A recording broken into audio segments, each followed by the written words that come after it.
Good day, everyone. We are from University of Mindanao Tagum College, conducting the study entitled Quantitative Assessment on the Community Engagement of Police Officers: Basis for Intervention Scheme.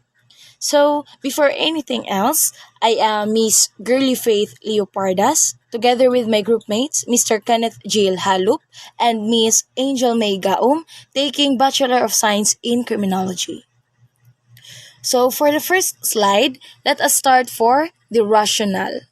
Police community relations is primarily the practice of public relations, which is a collection of communication techniques used by individuals or organizations to convince an audience about the merits of an idea, organization, program, practice, or policy.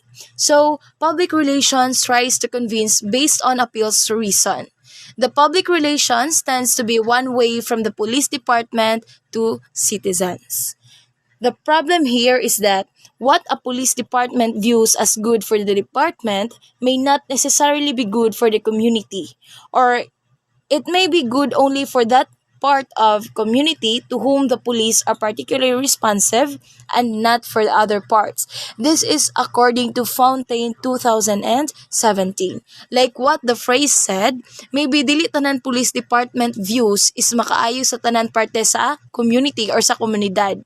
Or maybe tinuod na good or makaayo jud siya pero in some parts lang po sa community. So applicable gahapon di ari kibali ang police visibility, which is if kung asa nga community visible ang mga police or responsive ang ato ang mga police officers, dito apod siguro somehow makita ang police department views is effective or makaayo. And then there are many reasons why the police have difficult interactions with the communities they are supposed to serve and protect. Many of this stems from the fact that overall police departments have contrasting perspectives, poor communication, and concerns about the nature of social control in a poor and free society. This is also according to Carlisle 2019.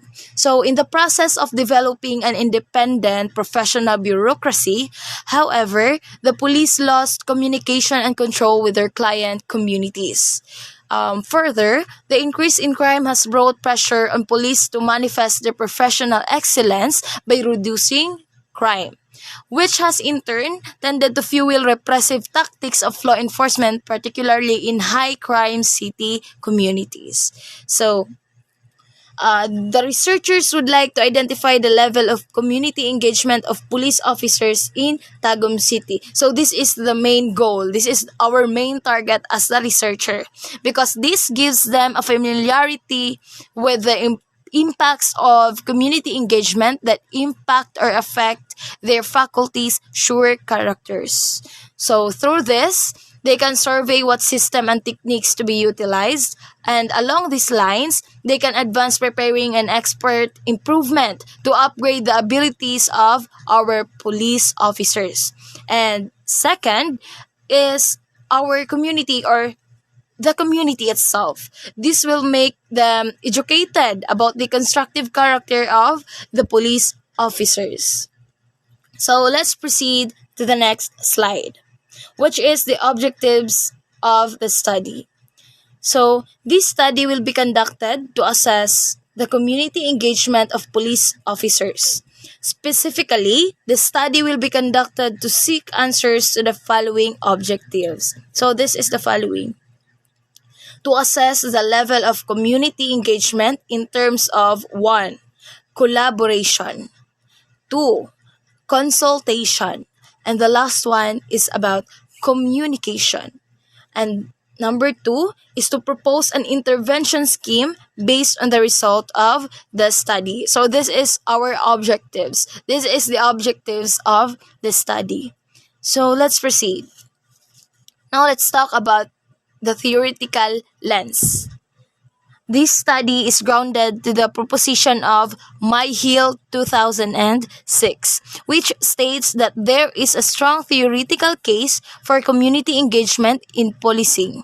It is suggested that informal mechanisms of social control play a greater role than formal mechanisms based on traditional, reactive, and enforcement-based policing. So greater community participation in policing is likely to have benefits for both police community relations and actual levels of crime and disorder. So this is our theoretical lens. Method. So in this part is diri mahibal-an kung asa lang maga-focus ang ato ang study o asa lang nga lugar mag-conduct og survey. And also in this part diri pud mahibal-an kung unsa nga method ang ato ang gi-employ.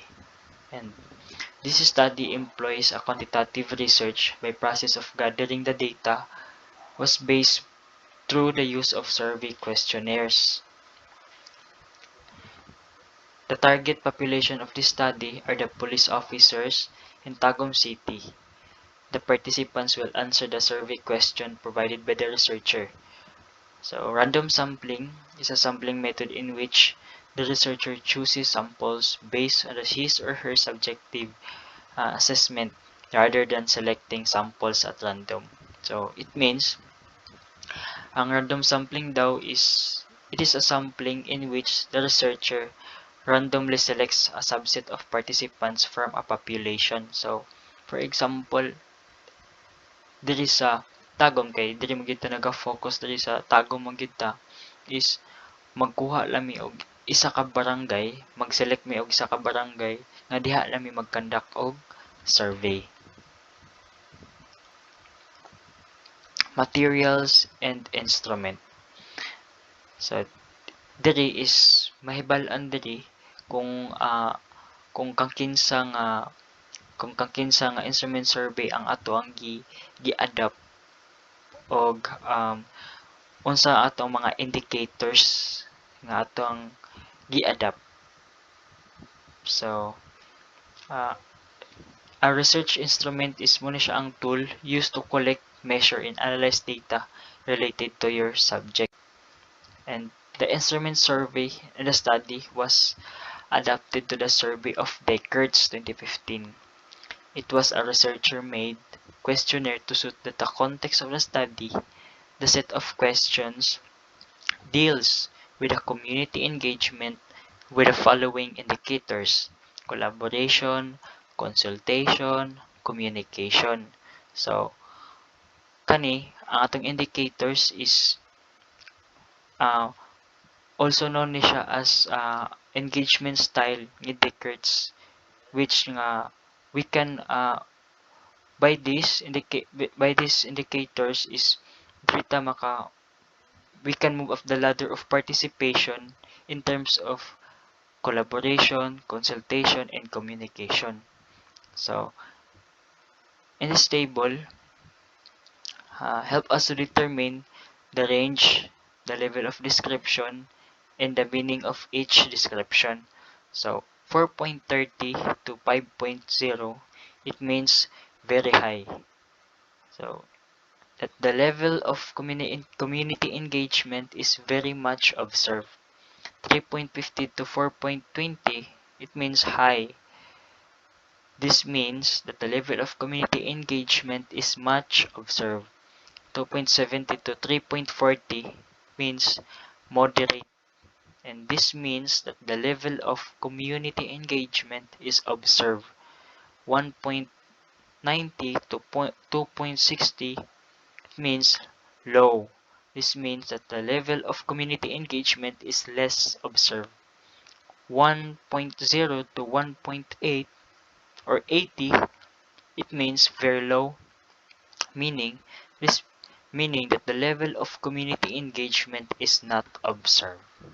Significance of the study. The significance of the study presents the importance of your research. It gives you an opportunity to prove the study impact on your field of research. The new knowledge it contributes and the people who will benefit from it. First is police officers, community, PNP, DCGE, future researchers. So, this will be beneficial to the Philippine National Police, which is the result of this study can serve as literature or evidence in providing efficiency of the PNP organization. This can also provide views and options on how to improve the performance of police officers in performing their duties properly. So, the result of this study will guide the police administration in deciding and developing the effective strategy of taking an action to those police officers accepting gratitudes.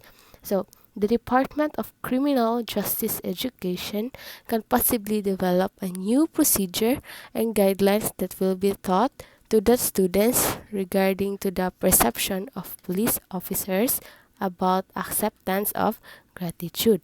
The result of this study will serve as a guidelines of criminology students of how they'll stand firmly to understood the possible consequences that will affect their profession in the future. The result of this study will possibly become a guide of the other researchers who would like to conduct a study of the same subject. Design and procedure.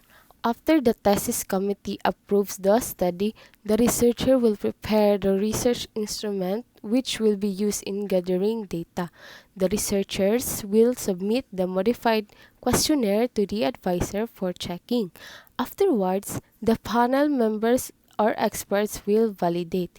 The researchers will personally administer the questionnaire and will give instructions to the respondents, which are the police officer in Tagum City, and retrieve the questionnaire after being responded. All the results will be recorded and analyzed by the statistician and interpreted by the researchers. So the study employed the descriptive type of research in which the main tool was a researcher-made questionnaire. The study used descriptive method of research design to determine the extent of the community engagement outcome. So the study employed the descriptive research design for it will measure the level of community engagement of police officer. Descriptive research involves collecting data to test and answer questions on the subject study. A descriptive study determines and support the research. Descriptive data are usually collected through a questionnaire, survey, interviews, or observations. K. 1996. Pertinent data will be gathered with questionnaire and will be subjected to appropriate statistical treatment.